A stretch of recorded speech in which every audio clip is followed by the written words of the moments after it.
नमस्कार दोस्तों, स्वागत है आप सभी का आपके अपने चैनल हमारे संस्कार में। आज हम आपके सामने प्रस्तुत करने जा रहे हैं जेठ मास की कथा अध्याय 3। लेकिन उससे पहले अगर आप चैनल पर नए हैं और अभी तक चैनल को सब्सक्राइब नहीं किया है तो आप सभी से विनती है, प्लीज़ हमारे चैनल को सब्सक्राइब करें, वीडियो को लाइक करें, ज़्यादा से ज़्यादा शेयर करें ताकि इस कथा के श्रवण का लाभ और लोगों को भी मिल सके और जो जानकारियां हमने दी हैं वो भी सभी को प्राप्त हो सके। बेल आइकन को दबाना ना भूलें ताकि हमारी आगे आने वाली हर वीडियो की जानकारी आपको नोटिफिकेशन के जरिए मिल जाया करे। कमेंट्स बॉक्स में जय श्री कृष्णा हर हर महादेव लिखना ना भूलें। आपका यह छोटा सा प्रयास हमारी बहुत बड़ी मदद करता है और हमारे हौसलों को भी बुलंद करता है। हमारी आपसे विनती है कि अपना सहयोग हमें ऐसे ही देते रहें। आप पहले की कथाओं को पढ़ते हैं और अपनी प्रतिक्रिया दिखाते हैं तो हमें बहुत अच्छा लगता है। आगे भी ऐसे ही करते रहिएगा। इस बार जेठ मास के महीने में बहुत सारे शुभ संयोगों का मिलन हो रहा है, जैसे कि किसी भी प्रकार के कोई भी शुभ कार्य करने हो और मांगलिक कार्य करने हो तो यह पवित्र पावन जेठ मास का महीना अति उपयुक्त माना जा रहा है। जैसे जैसे सूर्य अपना रौद्र रूप दिखा रहा है वैसे वैसे साधकों की साधना, भक्तों की भक्ति भी अपना परचम लहरा रही है, यानी गर्मी उन्हें विचलित नहीं कर पा रही है। शरीर पसीने से सराबोर हो जाता है और आत्मा भक्ति रूपी गंगा में डुबकी लगाती रहती है। हर दिन जो कथा हम आपके लिए लेकर आते हैं वह केवल एक कथा मात्र नहीं है, वह हमें सच्ची राह पर चलने की और जीने की एक नई राह हर रोज दिखाती हैं। हर दिन धर्म रूपी एक नया द्वार खुलता है।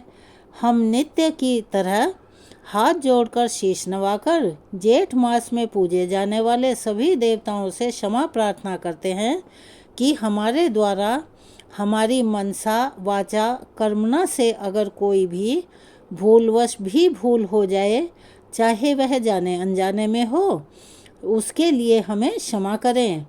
इस महीने में गंगा माँ का भी विशेष महत्व होता है। उनकी भी विधि विधान से पूजा अर्चना की जाती है। तो हम गंगा माँ से भी प्रार्थना करते हैं जो कि पूरे विश्व को पावन करती है और भगवती विष्णुपदी और भगवान शिव की ध्वजाओं से लहराते हुए निकलती है। वे हमारे और सबके दुखों का नाश करें और सभी तरह की समस्याओं का निवारण करके अपना आशीर्वाद हम सब पर हमेशा बनाए रखे। अब हम शुरू करते हैं आगे का वृतांत। जैसा कि हमने कृष्ण और सांब का संवाद कल आपको सुनाया था, आज उससे आगे का वृतांत जारी करते हुए आज के इस वीडियो में हम आपको भगवान सूर्य के पूजन एवं व्रतों के उद्यापन का विधि विधान, द्वादश आदित्यों के नाम और रथ सप्तमी व्रत की महिमा और उसका महत्व बताएंगे। चलिए अब शुरू करते हैं।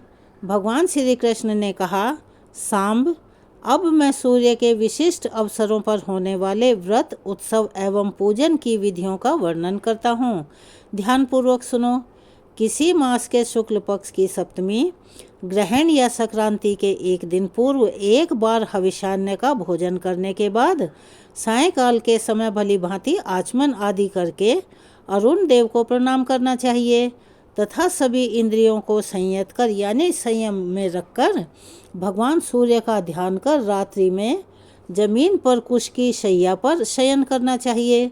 दूसरे दिन प्रातःकाल उठकर विधि पूर्वक स्नान संपन्न करके संध्या करें तथा पूर्वोक्त मंत्र ओम खगोलकाय स्वाहा का जितनी बार भी संभव हो जप करें।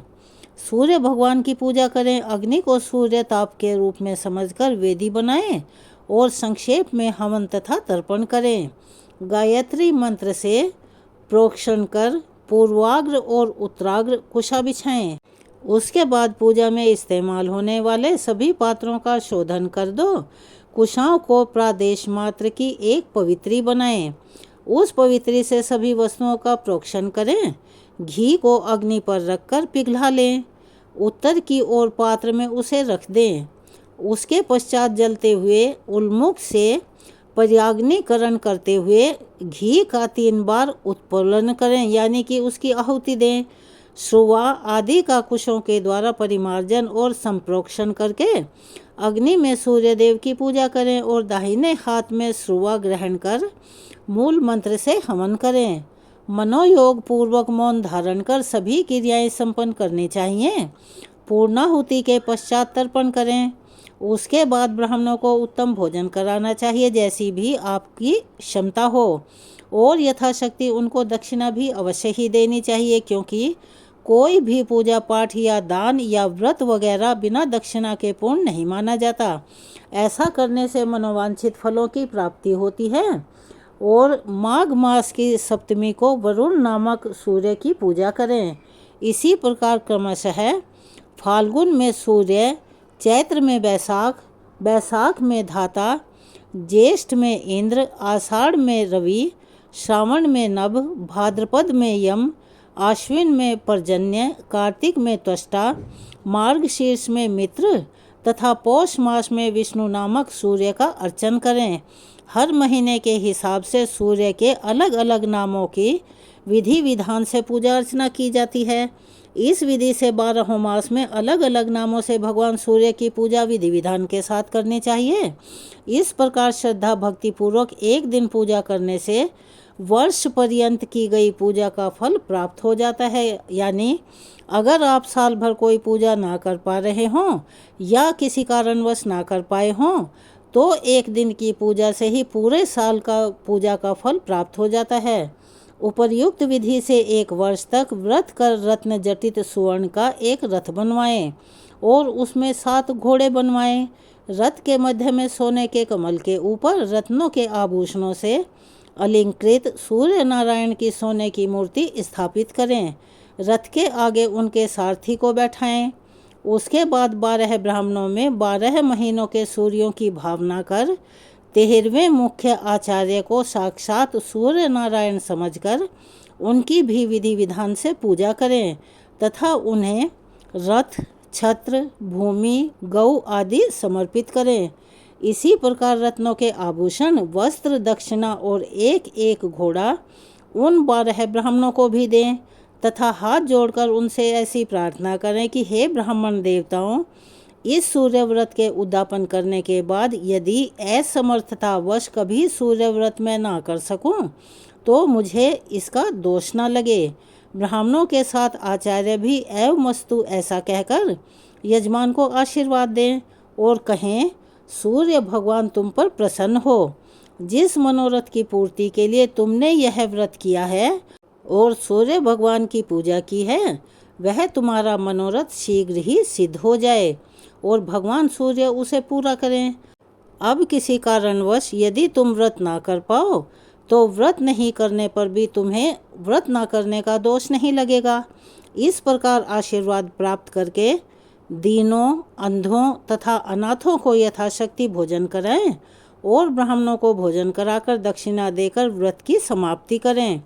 जो व्यक्ति इस सप्तमी व्रत को 1 वर्ष तक करता है, वह 100 योजन लंबे चौड़े देश का राजा बनता है और इस व्रत के फल से 100 वर्षों से भी अधिक निष्कंटक राज्य करता है। जो स्त्री इस व्रत को करती है वह राजपत्नी होती है, यानी राजा की पत्नी बनती है। निर्धन व्यक्ति इस व्रत को यथाविधि संपन्न कर बतलाई हुई विधि के अनुसार सोने की जगह तांबे का रथ ब्राह्मण को देता है, तो वह 80 योजन लंबा चौड़ा राज्य प्राप्त करता है। इसी प्रकार आटे का रथ बनवाकर दान करने वाला 60 योजन विस्तृत राज्य प्राप्त करता है तथा वह चिरायु होता है और निरोग और सुखी रहता है। इस व्रत को करने से पुरुष 1 कल्प तक सूर्य लोक में निवास करने के बाद राजा बनता है। यदि कोई व्यक्ति भगवान सूर्य की मानसिक आराधना भी करता है, तो सिर्फ मानसिक आराधना करने से वह व्यक्ति आदि व्याधियों से मुक्त रहता है। और यदि कोई भगवान सूर्य की विधि विधान से पूजा करता है, तो उसका तो कहना ही क्या है, और वह सुखपूर्वक जीवन व्यतीत करता है। जिस प्रकार भगवान सूर्य को कुहरा स्पर्श नहीं कर पाता, उसी प्रकार मानसिक पूजा करने वाले साधक को किसी प्रकार की आपत्तियां या कष्ट या समस्याएं छू भी नहीं सकती। यदि किसी ने मंत्रों के द्वारा भक्ति पूर्वक विधि विधान से व्रत को संपन्न करते हुए भगवान सूर्य नारायण की आराधना की है तो फिर उसके बारे में तो कुछ कह ही नहीं सकते, क्योंकि उसका लाभ तो अक्षय होता है। इसीलिए अपने कल्याण के लिए भगवान सूर्य की पूजा अवश्य करनी चाहिए। जैसी भी जिसकी सामर्थ्य हो, सोने से लगाकर आटे के रथ तक उन्हें अवश्य ही दान करना चाहिए।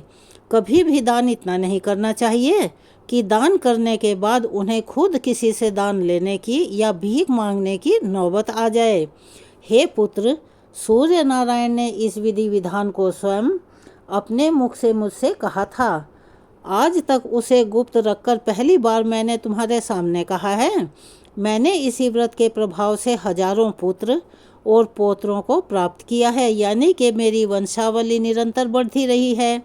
दैत्यों को जीता है, देवताओं को वश में किया है। मेरे इस चक्र में सदा सूर्य भगवान निवास करते हैं, नहीं तो इस चक्र में इतना तेज भला कैसे होता। यही कारण है कि सूर्य नारायण का नित्य जप ध्यान पूजन आदि करने से मैं जगत का पूज्य हूँ। हे वत्स, तुम भी मन वाणी तथा कर्म से सूर्य नारायण की आराधना करो। ऐसा करने से तुम्हें विविध सुख प्राप्त होंगे, यानी कि अनेकों प्रकार के तुम सुख भोगोगे। जो पुरुष भक्ति पूर्वक इस विधान को सुनता है वह भी पुत्र पौत्र आरोग्य एवं लक्ष्मी को प्राप्त करता है और सूर्य लोक को प्राप्त हो जाता है। भगवान कृष्ण ने कहा, सांब, माघ मास के शुक्ल पक्ष की पंचमी तिथि को एक भुक्त व्रत के षष्ठी को नक्त व्रत करना चाहिए। सुव्रत कुछ लोग सप्तमी में उपवास चाहते हैं और कुछ विद्वान षष्ठी में उपवास और सप्तमी तिथि में पारण करने का विधि विधान बताते हैं। इस प्रकार से इस व्रत के बारे में विविध प्रकार के मत हैं। वस्तुतः षष्ठी को उपवास कर भगवान सूर्य नारायण की पूजा करनी चाहिए। रक्त चंदन यानी लाल चंदन, करवीर पुष्प, गुग्गुल, धूप, पायस यानी खीर आदि नैवेद्यों से माघ आदि 4 महीनों तक सूर्य नारायण की पूजा करनी चाहिए। आत्मशुद्धि के लिए गोमय मिश्रित जल से स्नान करना चाहिए। गोमय का प्राशन और यथाशक्ति ब्राह्मण भोजन भी कराना चाहिए। ज्येष्ठ आदि 4 महीनों में सफ़ेद चंदन, सफ़ेद पुष्प, कृष्ण अगरू, धूप और उत्तम नैवेद्य सूर्य नारायण को अर्पण करने चाहिए। इसे पंचगव्य प्राशन कर ब्राह्मणों को उत्कृष्ट भोजन कराना चाहिए। आश्विन आदि 4 मासों में अगस्त पुष्प, अपराजित धूप और गुड़ के पुए आदि का नैवेद्य तथा इक्षु रस भगवान सूर्य को समर्पित करें। यथाशक्ति ब्राह्मणों को भोजन कराकर आत्मशुद्धि के लिए कुशा के जल से स्नान करना चाहिए। उस दिन कुशोदक का ही प्राशन करें। व्रत की समाप्ति में माघ मास की शुक्ला सप्तमी को रथ का दान करें। वह रथ सोने से लेकर आटे तक का किसी भी चीज का हो सकता है। सूर्य भगवान की प्रसन्नता के लिए रथ यात्रोत्सव का आयोजन करें। महापुण्यदायिनी इस सप्तमी को रथ सप्तमी कहा गया है। यह महासप्तमी के नाम से अभिहित है यानी जानी जाती है। रथ सप्तमी का जो उपवास करता है वह कीर्ति, धन, विद्या, पुत्र, आरोग्य, आयु और उत्तमोत्तम कांति प्राप्त करता है। हे पुत्र सांब, तुम भी इस व्रत को करो जिससे तुम्हारे सभी अभीष्टों की सिद्धि हो। इतना कहकर शंख चक्र गदा पद्मधारी श्री कृष्ण वहाँ से अंतर्ध्यान हो गए। सुमंतु ने कहा, राजन, उनकी आज्ञा पाकर सांब ने भी भक्ति पूर्वक सूर्य नारायण की आराधना में तत्पर होकर रथ सप्तमी का व्रत किया और कुछ ही समय में रोग मुक्त होकर मनोवांछित फलों को प्राप्त किया। सूर्य देव का प्रसंग चल रहा है, तो अब हम आपको सूर्य देव के रथ एवं उसके साथ भ्रमण करने वाले देवता, नाग आदि का वर्णन सुनाते हैं। राजा शतानीक ने पूछा, हे मुने, सूर्य नारायण की रथ यात्रा किस विधान से करनी चाहिए? रथ कैसा बनाना चाहिए? इस रथ का प्रचलन मृत्यु लोक में किसके द्वारा शुरू हुआ था? इन सब बातों को आप कृपा करके विस्तार से मुझे बतलाएं। तब सुमंतु मुनि बोले, राजन, किसी समय सुमेरु पर्वत पर सभासीन भगवान रुद्र ने ब्रह्मा जी से पूछा, ब्रह्मन, इस लोक को प्रकाशित करने वाले भगवान सूर्य किस प्रकार के रथ में बैठकर भ्रमण करते हैं? इसे आप बताने की कृपा करें। तब ब्रह्मा जी ने कहा, त्रिलोचन, सूर्य नारायण जिस प्रकार के रथ में बैठकर भ्रमण करते हैं उसका मैं वर्णन करता हूँ, आप आनंद के साथ और ध्यान से सुने। एक चक्र, 3 नाभि, 5 अरे तथा स्वर्णमयी अति कांतिमान 8 बंधों से युक्त एवं एक नेमी से सुसज्जित यानी सजा हुआ, इस प्रकार के 10,000 योजन लंबे चौड़े अतिशय प्रकाशमान कि जिसे कोई देख नहीं सकता, उसका उजाला उसका तेज इतना ज़्यादा चकाचौंध करने वाला होता है।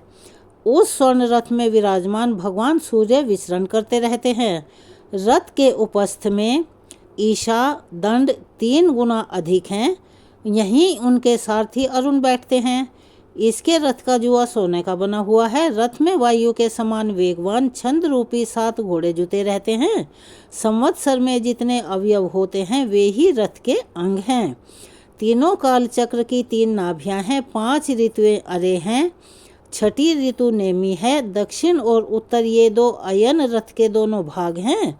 मुहूर्त रथ के इशु, कला, सम्य, काष्ठाएं रथ के कोण, अक्षण, अक्ष, दंड, निमेष रथ के कर्ण, ईशा दंड लव, रात्रि वरुत, धर्म रथ का ध्वज, अर्थ और काम धुरी का अग्रभाग, गायत्री, त्रिष्टुप, जगति, अनुष्टुप, पंक्ति, बृहति तथा उष्णिक ये 7 छंद 7 अश्व हैं।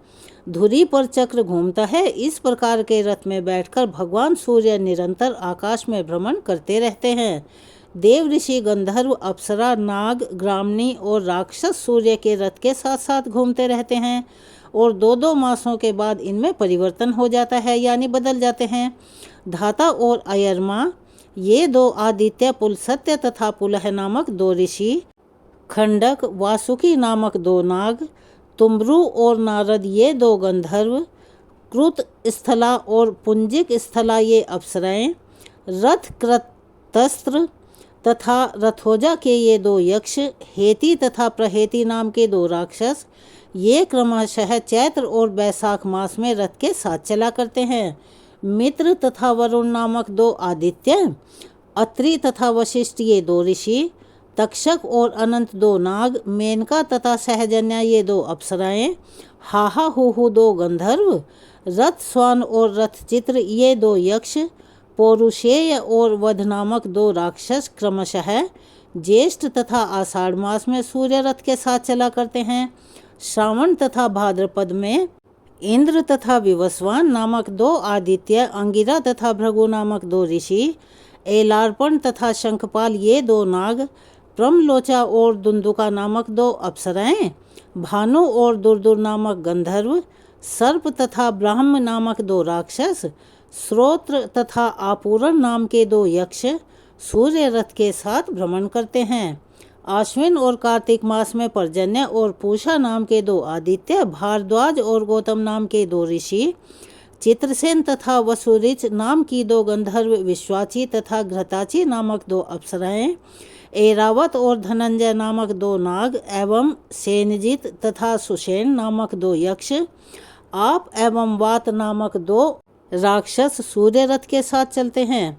मार्गशीर्ष तथा पौष मास में अंशु तथा भृगु नामक 2 आदित्य, कश्यप और क्रतु नामक 2 ऋषि, महापद्म और कारकोटक नामक 2 नाग, चित्रांगद और अर्णायु नामक 2 गंधर्व, सह्या तथा सहस्या नामक 2 अप्सराएं, ताक्षर्य तथा अरिष्टनेमी नामक 2 यक्ष, आप तथा वात नामक 2 राक्षस सूर्य रथ के साथ चला करते हैं।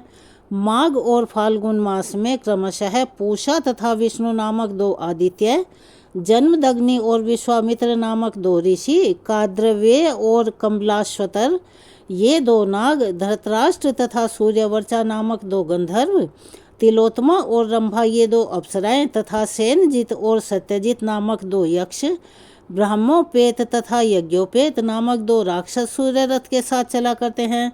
ब्रह्मा जी ने फिर कहा, रुद्रदेव, सभी देवताओं ने अपने अंश रूप से विविध अस्त्र शस्त्रों को भगवान सूर्य की रक्षा के लिए उन्हें दिया है। इस प्रकार सभी देवता उनके रथ के साथ साथ भ्रमण करते रहते हैं। ऐसा कोई भी देवता नहीं है जो रथ के पीछे ना चले। इस सर्वदेवमयी सूर्य नारायण के मंडल को ब्रह्मवेता ब्रह्म स्वरूप, याज्ञिक यज्ञ स्वरूप, भगवत भक्त विष्णु स्वरूप तथा शैव शिव स्वरूप मानते हैं। ये स्थानाभिमानी देवगण अपने तेज से भगवान सूर्य को अप्यापित करते रहते हैं। देवता और ऋषि निरंतर भगवान सूर्य की स्तुति करते रहते हैं। गंधर्व गणगान करते रहते हैं तथा अप्सराएं रथ के आगे नृत्य करती हुई चलती रहती हैं। राक्षस रथ के पीछे पीछे चलते हैं। 60,000 बाल खिल्य ऋषिगण रथ को चारों ओर से घेर कर चलते हैं। दिव स्पति और स्वयंभू रथ के आगे, भर्ग दाहिनी ओर, पद्मज बाईं ओर, कुबेर दक्षिण दिशा में, वरुण उत्तर दिशा में, वीतिहोत्र और हरि रथ के पीछे रहते हैं। रथ के पीठ में पृथ्वी, मध्य में आकाश, रथ की कांति में स्वर्ग, ध्वजा में दंड, ध्वजाग्र में धर्म, पताका में रिद्धि वृद्धि और श्री निवास करती हैं। ध्वज दंड के ऊपरी भाग में गरुड़ तथा उसके ऊपर वरुण स्थित हैं। मैनाक पर्वत छत्र का दंड हिमाचल छत्र होकर सूर्य के साथ रहते हैं। इन देवताओं का बल, तप, तेज, योग और तत्व जैसा है वैसे ही सूर्य देव तपते हैं। ये ही देवगण तपते हैं, बरसते हैं, सृष्टि का पालन पोषण करते हैं, जीवों के अशुभ कर्म को निवृत्त करते हैं, प्रजाओं को आनंद देते हैं और सभी प्राणियों की रक्षा के लिए भगवान सूर्य के साथ भ्रमण करते रहते हैं। अपनी किरणों से चंद्रमा की वृद्धि कर सूर्य भगवान देवताओं का पोषण करते हैं। शुक्ल पक्ष में सूर्य किरणों की चंद्रमा की क्रमशः वृद्धि होती है और कृष्ण पक्ष में देवगण उसका पान करते हैं। अपनी किरणों से पृथ्वी का रस पान कर सूर्य नारायण वृष्टि करते हैं। इन वृष्टि से सभी औषधियाँ उत्पन्न होती हैं तथा अनेक प्रकार के अन्न भी उत्पन्न होते हैं, जिससे पितरों और मनुष्यों की तृप्ति होती है। एक चक्र वाले रथ में भगवान सूर्य नारायण बैठकर एक अहोरात्र में 7 द्वीप और समुद्रों से युक्त पृथ्वी के चारों ओर भ्रमण करते हैं। एक वर्ष में 360 बार भ्रमण करते हैं। इंद्र की पुरी अमरावती में जब मध्याह्न यानी दोपहर होता है, तब उस समय यम की संयमनीपुरी में सूर्योदय, वरुण की सुखा नाम की नगरी में अर्धरात्रि और सोम की विभा नाम की नगरी में सूर्यास्त होता है। संयमनी में जब मध्याह्न होता है, तब सुखा में उदय, अमरावती में अर्धरात्रि तथा विभा में सूर्यास्त होता है। सुखा में जब मध्याह्न होता है, उस समय विभा में उदय, अमरावती में आधी रात और संयमनी में सूर्यास्त होता है। विभा नगरी में जब मध्याह्न होता है, तब अमरावती में सूर्योदय, संयमनी में आधी रात और सुखा नाम की वरुण की नगरी में सूर्यास्त होता है। इस प्रकार मेरु पर्वत की प्रदक्षिणा करते हुए भगवान सूर्य का उदय और अस्त होता है। प्रभात से मध्याह्न तक सूर्य की किरणों की वृद्धि और मध्याह्न से अस्त तक उनका ह्रास होता है। यानी जहाँ सूर्योदय होता है वह पूर्व दिशा और जहाँ अस्त होता है वह पश्चिम दिशा कहलाती है। एक मुहूर्त में भूमि का 30वां भाग सूर्य लांघ जाते हैं। सूर्य भगवान के उदय होते ही प्रतिदिन इंद्र पूजा करते हैं, मध्याह्न में यमराज पूजा करते हैं, अस्त के समय वरुण और अर्धरात्रि में सोम पूजन करते हैं। इसीलिए हमेशा कहा जाता है कि ब्रह्म मुहूर्त की पूजा हमेशा शुभ और फलदायी होती है। अगर वह 12 बजे के बाद की जाए तो वह राक्षसों की पूजा कहलाती है। विष्णु, शिव, रुद्र, ब्रह्मा, अग्नि, वायु, नृति, ईशान आदि सभी देवगण रात्रि की समाप्ति पर ब्राह्म वेला में कल्याण के लिए सदा भगवान सूर्य की आराधना करते रहते हैं। यह था आज का वृतांत। आज के वृतांत को हम यहीं विराम देते हैं। इसके आगे का वृतांत हम कल अपनी दूसरी वीडियो में आपको सुनाएंगे, उसे भी अवश्य ही सुनिएगा। और आपसे एक निवेदन है कि इन कथाओं को पूरा सुना कीजिए, क्योंकि ये कथाएं हमें अपने वेद पुराणों के नज़दीक जाने का और उन्हें समझने का स्वर्णिम अवसर देती हैं। आपको यह कथा कैसी लगी कमेंट्स बॉक्स में अपनी राय अवश्य ही लिखें। हमें उम्मीद है कि यह कथा आपको बहुत पसंद आई होगी और आपको शांति का सुखद एहसास हुआ होगा। जय श्री हरि। अगर आप हमारे चैनल पर नए हैं और अभी तक चैनल को सब्सक्राइब नहीं किया है तो प्लीज़ चैनल को सब्सक्राइब करें, वीडियो को लाइक करें, ज़्यादा से ज़्यादा शेयर करें। कमेंट्स बॉक्स में जय श्री कृष्णा, हर हर महादेव लिखना ना भूलें। अपना प्यार और सहयोग हमें ऐसे ही प्रदान करते रहें। धन्यवाद।